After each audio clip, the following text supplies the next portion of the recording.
Bakit nga ba mahalaga ang ritual bago magpatayo ng bahay sa ating mga Pinoy?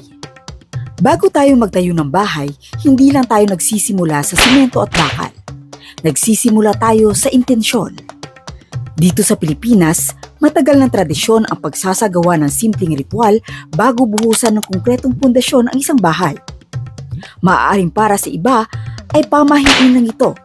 Pero para sa marami, ito ay paggalang sa kultura, pananampalataya at mga bagay na hindi nakikita. Sa bawat hukay ng pundasyon, may mga maliliit na bagay na inilalagay. Mga barya, bigas, bulak, suklay, at kung minsan ay medalya. Bawat isa ay may kahulugan. Ang barya ay sumisimbolo ng kasaganaan. Isang hiling na ang tahanan ay magdala ng katatagan at pag-unlad sa pananalapi. Ang bigas ay sumisimbolo ng buhay at kabuhayan. Isang panalangin na ang pamilya ay hindi magugutom at ang tahanan ay laging may sapat na biyaya. Ang bulak ay sumisimbolo ng gaan at kapayapaan. Pag-asa na ang buhay sa loob ng tahanan ay maging magaan at malayo sa mabibigat na suliranin. Ang suklay ay sumisimbolo ng kaayusan at pagkakasundo upang mapanatiling maayos at hindi magulo ang samahan ng bawat miyembro ng pamilya.